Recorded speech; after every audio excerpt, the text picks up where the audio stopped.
Hello and welcome to this webinar. My name is Noel Joseph, and in today's webinar I'm going to tell you a bit about our international projects that the VMD has been working on. But before that, let me introduce myself first.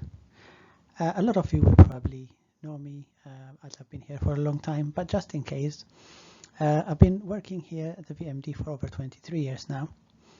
My scientific background is a toxicologist, and my role was to evaluate human and environmental safety aspects of veterinary medicines for almost 20 years. I was the UK member of the Safety Working Party and its acting chair for a while, and I've also been seconded to the European Medicines Agency and more recently to the European Commission before returning to the VMD to take up the international role. I led the work on the two projects that I'm about to tell you.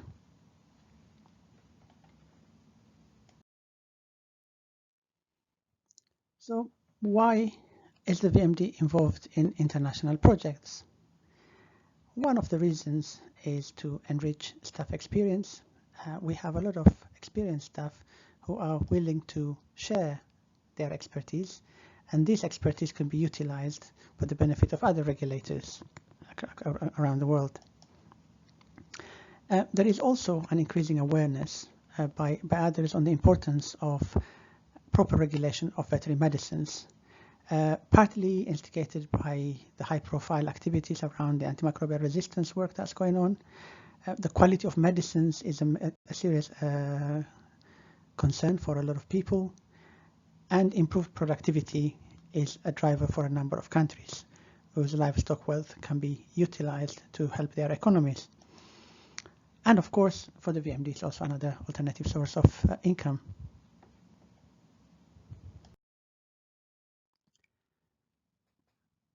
In this webinar, I'm going to focus on two specific projects. One project we worked with the World Bank Group, specifically the International Finance Corporation, as part of the L-MIRA project, Livestock Micro-Reform in Agribusiness, which concentrated in supporting the regulator in Ethiopia. The second project was the one with Bill and Melinda Gates Foundation, where we've been studying the regulatory landscape in Sub-Saharan Africa, and I'll tell you a bit more about that as well.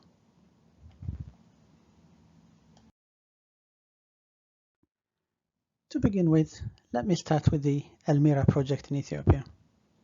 So L-MIRA stands for the Livestock Micro-Reforms in Agribusiness, and the whole project really encompasses three African countries: Ethiopia, Tanzania, and Nigeria. These are the three countries with the largest livestock population in the continent. So the World Bank Group, through its International Finance Corporation umbrella, has been supporting this activity, which was funded by Bill and Melinda Gates Foundation.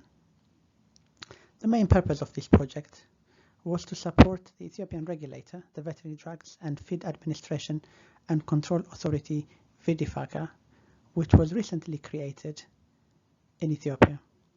Before its creation, human and veterinary medicines were regulated by the same agency, but since its creation, it has been establishing itself, aspiring to be one of the best regulators in Sub-Saharan Africa.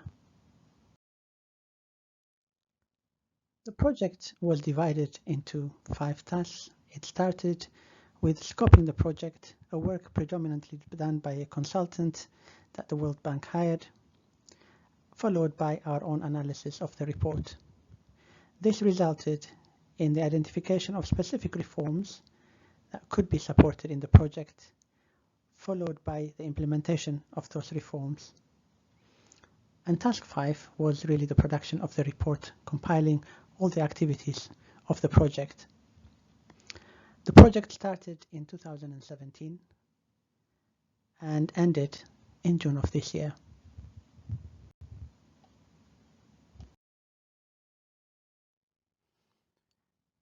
The scope of the work included capacity building of VDFACA and its technical staff in the relevant areas of regulatory processes. This included training on the assessment of pharmaceutical dossiers, vaccines, on the inspection, GMP inspection, GDP inspection, as well as pharmacovigilance.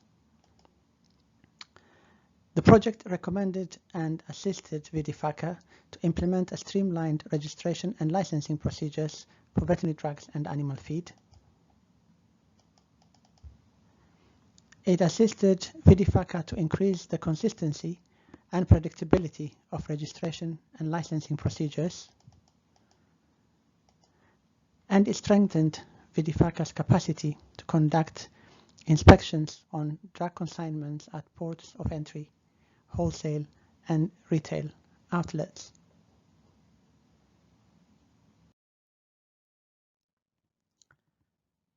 The project also supported VDFACA's and the Ministry's capacity to address antimicrobial resistance and residues from animal products.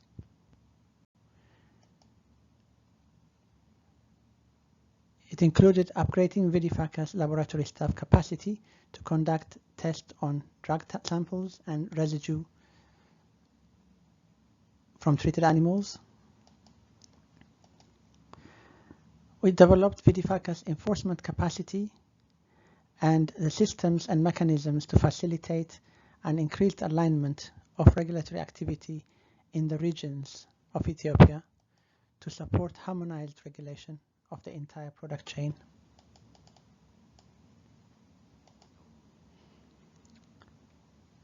We assisted in the development of updated feed standards by the Ethiopian Standards Association and other relevant guidelines. We also made an assessment of the IT and communication infrastructure and recommendations to improve the flow of information and communication within the institution. So, what was the outcome and what did it all involve? We produced a report at the end of the project that captured all the work done, all the reforms delivered, all the new reforms that have been identified as a result of the changes that they have introduced, as well as further recommendations to improve the functioning of the institution. And that meant that we produced over 30 documents as part of the project. We conducted 8 training sessions, 8 reforms were delivered and new ones recommended. And the report also included 6 additional recommendations in a number of areas in terms of the institutional setup, on the authorization process, on risk-based approach to evaluation and inspection, on the IT communication infrastructure, and on benchmarking tools. All in all, the report was about 526 pages long with 32 annexes detailing all the activities that we conducted. As I mentioned earlier, this project was completed in June 2020 and the feedback was very good from VDFACA staff and the World Bank Group. And the VMD staff who were involved in the project, as it was truly a VMD-wide activity, they all contributed to all the activities of this project and found the activities very rewarding and interesting.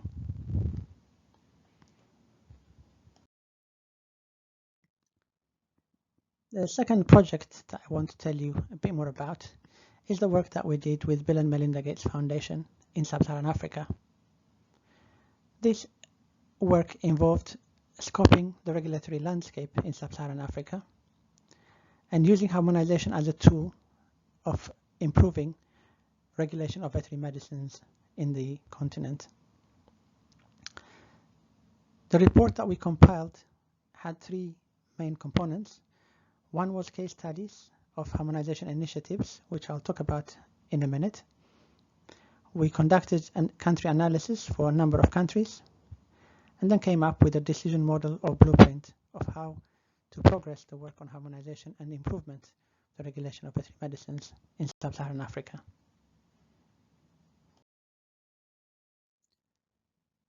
Looking at the case studies first. The case studies included a review of existing initiatives in both the veterinary sector and in other sectors, mainly in the human sector. And the ones you see in front of you were the initiatives that are currently ongoing and we included in our review. The EU, as a well-established harmonization system, was considered, and in Sub-Saharan Africa we looked at the SADC region, the EAC and the WAIMU regions in Southern, Eastern and West Africa, respectively. We looked at the ASEAN model as well as the VICH as a global harmonized standard setting body. In the other sectors, we looked at the NEPAD initiative, which supported the African medicines regulatory harmonization activity for human medicines, as well as the ASEAN region. We also looked at the SPS in terms of how standards and agreements were harmonized or agreed between different countries. And we drew out some key lessons of what enabled these initiatives to work or what hindered the initiatives from being functional.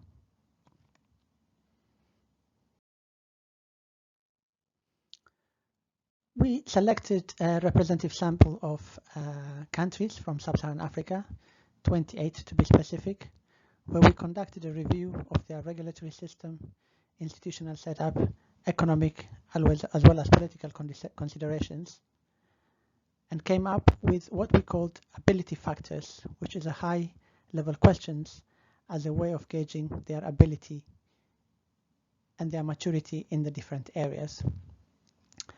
This high-level scoring system allowed us to see where the challenge lies. Although we recognized this was fairly high-level measure, but it was useful in seeing the relationship between the similarity and differences between the different countries in the same region, as well as the differences within the regions.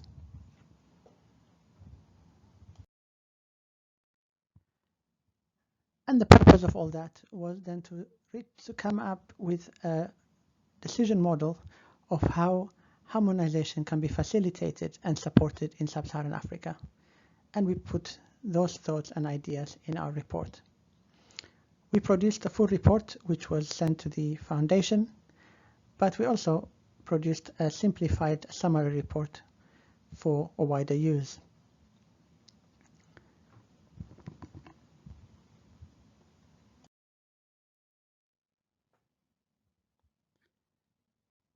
The phase 1 activity was completed last year, as I indicated earlier, and this year we have embarked on phase 2 of the project, which we call SSA2, which is really a series of follow-up activities to support an eventual successful outcome. In this year's project, we are working in a number of areas, one of which is developing a common proficiency or benchmarking tool for veterinary medicines regulatory agencies. This is to enable the agencies to get an indication of where they are in terms of the activities that they do.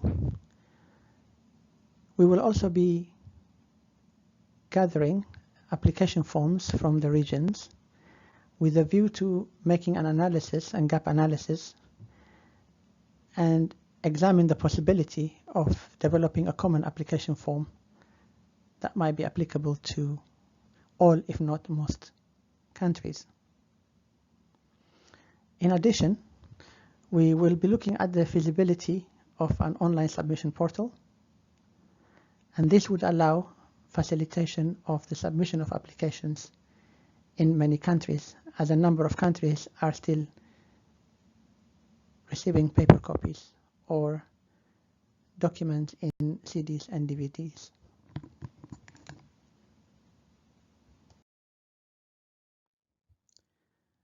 We are also developing an inventory of initiatives that are designed to improve veterinary medicines regulation in Sub-Saharan Africa in order to encourage collaboration in the region, as well as developing a database, a global database of national regulatory agencies with responsibility for the regulation of veterinary medicines. This will be an open access database available online. Last but not least, we plan to investigate further the findings that we observed in phase 1 of the project and look in greater detail the activities in the mutual recognition procedure in the East African community and the centralized procedure in the French-speaking West Africa, the WAEMU regions. These bridging studies and the reports and the document and the tools that we develop here will be key and instrumental in taking us to the next level in thinking about supporting harmonization and improvement of the regulation of veterinary medicines in Sub-Saharan Africa.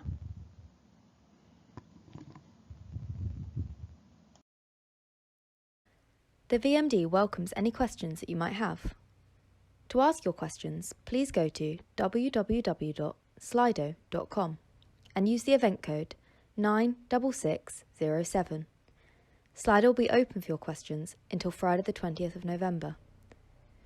Responses will be published to your questions by Friday the 27th of November. If this presentation hasn't met your accessibility needs, please email director.support@vmd.gov.uk. Thank you.